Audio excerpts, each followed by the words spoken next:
Assalamualaikum dan selamat sejahtera. Jumpa lagi kita guys dalam video kita kali ini, yaitu kelas yang kelima. Jadi sebelum saya ingin tunjukkan kepada anda tentang pembelajaran kita yang seterusnya, jadi saya nak bagi komen dengan ada satu pertanyaan kita ya. Salah satu kita punya viewer ABJAD Abjad ya. Jadi dia tanya di sini, Assalamualaikum tuan, saya berhajat nak beli mesin jahit. Oh bagus. Sebagai pengenalan dan belajar repair baju atau seluar sendiri sahaja. Okey. So nak minta pandangan tukang. Okey. So guys, untuk yang nak belajar ataupun berjinak-jinak di dalam bidang jahitan, sama ada dia nak guna sahaja di rumah. Jadi perkara yang perlu kita tahu untuk pembelian mesin tersebut, ya. Sebab untuk membeli mesin ini kita kena tahu spesifikasi mesin-mesin tersebut. Jadi biasanya untuk yang baru belajar, mereka akan beli mesin kayu seperti dalam gambar ini. Mesin kayu, harga dia lebih kurang RM700. Jadi atau 800, bergantung pada kedai lah berapa harga yang mereka jual. Dan anda boleh beli yang second hand punya. Tapi kalau nak beli second hand, biasanya dia akan ada masalah tuh. Tapi kalau mesin jahit nih, sebenarnya kalau kita pandai ya, pandai baiki mesin apa semua, terutamanya yang tahu ya pergerakan mesin jahit, mereka lebih suka kalau beli second hand sebab mereka tahu cara untuk baiki. Tapi untuk yang baru lebih baik beli yang baru lah. Ya, jadi untuk yang macam nak buat bisnis besar, lebih baik kalau kita beli mesin jahit yang industri macam dalam gambar ini. Jadi mesin jahit industri ini banyak jenis. Jadi kalau di rumah untuk kita repair apa semua kan, lebih baik kita pakai yang mesin jahit kayu. Kenapa? Sebab dia nih, kalau mengikut pengalaman saya, mesin jahit kayu nih fleksibel, lebih fleksibel ya. Fleksibel apa? Dia boleh dijahit, menjahit untuk tebal dan nipis. Kadang-kadang mesin jahit yang industri ini dia tidak boleh menjahit yang terlalu tebal. Dia pula kadang-kadang tidak boleh terlalu tipis. Sebab itulah kalau kita beli ya, ada yang sederhana dan tebal sahaja, ataupun ada yang tipis ke sederhana. Jadi kita kena tanya dulu, mesin ini yang kita beli ini untuk sederhana kah ataupun yang untuk yang tebal ya. Jadi bila kita pergi kedai, kadang-kadang orang yang jual ini dia tak bagi tahu kita. Jadi kita kena tanya sama ada untuk tebal kah nipis. Jadi kena tanya mereka dahulu. Jadi untuk macam yang kami yang ada pengalaman menjahit, kalau mesin jahit industri ini kami hanya menukar tapak dia itu untuk jahit tebal dan juga jahit tipis. Tapi itu kita belajar dalam topik yang lain, bukan di dalam yang hari ini. Yang hari ini saya nak bagi komen untuk yang tuan punya pertanyaan tuh. Lebih baik kalau pendapat saya beli mesin kayu, ya. Okey, kalau kita beli mesin kayu, dia menggunakan kita pijak kan, macam berkayu kan. Tapi kita boleh beli motor dia, dynamo dia. Jadi dia biasanya dilekat di tepi tuh, ya. Cara pemasangan tu sangat mudah. Mungkin dalam video yang lain kalau saya jumpa mesin yang kecil, saya akan tunjukkan. Tetapi untuk menggunakan sekarang ni jarang orang pakai mesin kayu selain daripada menjahit di rumah.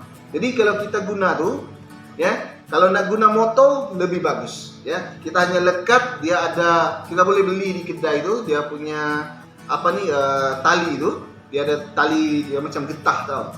Dia ada tali sendiri.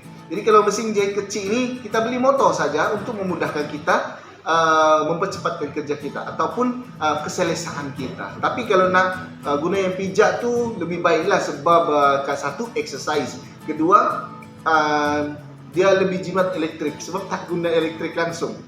Jadi mesin jahit kita boleh bawa ke mana-mana. Itu pula kelebihan dia kalau kita guna yang tapak tu. Tapi kalau kita beli yang kita beli tu, kita renovate, kita letak tu motor, jangan risau, motor kita boleh cabut mudah saja, hanya guna skru, buka di sini, pasang balik dia punya tali tu. Boleh jadi pijak balik. Jadi fleksibel. Jadi untuk yang baru ni, kamu boleh pelan-pelan belajar untuk jahit baju sendiri. Biasanya macam saya dulu mula-mula belajar menjahit, jangan expecting the best ya. Jangan expecting kita tahu ataupun kita pandai buat benda tu, sebab yang kita jahit itu kadang-kadang menjadi mangsa. Maksud saya apa yang kita jahit itu boleh silap. Jadi kalau boleh jangan dulu jahit baju-baju yang mahal lah. Ya, jadi kita beli kita jahit yang kira boleh untuk praktis lah, ataupun lebih baik kalau kita beli kain ya, kain untuk kita jahit-jahit dulu. Jadi untuk pada saya menjahit ini sangat seronok ya, terutamanya bukan saja wanita.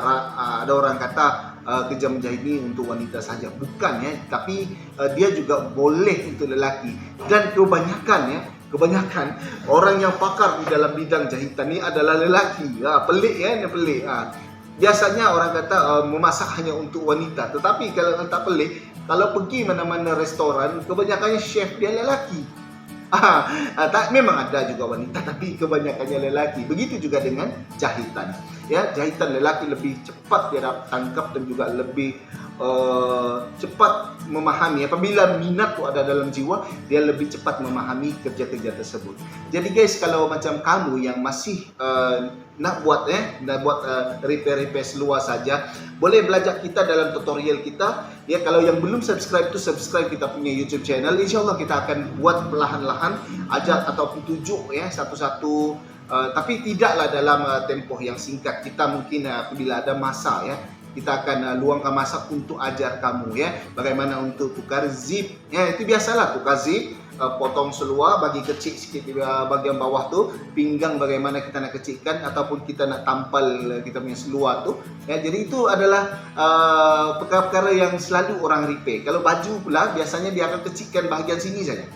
Ya, kalau cara untuk kecilkan semua memang sangat mudah, tapi untuk yang tahu. Tapi kalau yang baru nak belajar, jadi kamu subscribe kita punya channel, kita akan tunjuk dan ajar kepada kamu bagaimana untuk repair baju, repair seluar, semualah yang kita akan ajar ya. Jadi kita akan tunjuk pelan-pelan. Jadi jangan segan-segan untuk tekan subscribe channel lah. Jadi boleh tolong kita sikit. Okey, jadi itu saja yang saya boleh mungkin kongsi sedikit. Mungkin ada yang saya lupa, tetapi apa yang saya boleh kongsikan ini adalah berdasarkan pengalaman saya lah. Kalau di rumah lebih baik pakai mesin kayu, sebab itu orang pakai mesin kayu di rumah. Kalau nak beli mesin industri ini ada mahal sikit. Kalau mesin kayu biasanya 700 macam saya cakap tadi, tapi kalau mesin industri ini ada dalam, kalau cash dalam 2000 lebih lah, ada sampai 3000 lebih. Ya, jadi agak mahal. Jadi kalau tak berbaloi lah ya, tak berbaloi kalau kita belum lagi begitu pakar ataupun pandai menjahit. Tapi kalau kita sudah pandai menjahit, ya, kemudian dah sedia untuk terima tempahan, tak apa, kita ambil yang mesin jahit industri. Sebab mesin jahit industri ini kita boleh jahit dengan lebih cepat, lebih kemas. Tapi yang mesin kecil itu jangan tak kemas, tetap kemas.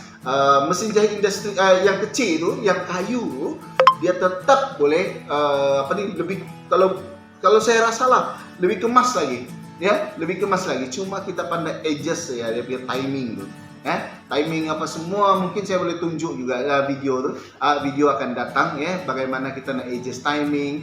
Kalau benang di bawah kusut, benang di atas kusut, ataupun berserabut benang dia, ataupun macam-macam lah yang kita boleh belajar. Jadi guys, itu saja yang saya boleh kongsikan kepada anda. Terima kasih kerana sudi subscribe kita punya channel, dan saya sangat bersyukur lah ya, sekurang-kurangnya ada walaupun sedikit, tapi saya alhamdulillah saya cukup bersyukur. Bukan apa, sebab cita-cita saya hajat saya adalah untuk berkongsi seramai mana orang yang mampu tentang bidang jahitan. Jadi guys, kalau ada pertanyaan jangan lupa tanya saja di dalam kita punya ini. Saya sendiri akan jawab ya. Saya akan jawab berdasarkan apa yang saya faham. Oke, so terima kasih kerana menonton. Jumpa lagi di video yang akan datang. Bye bye.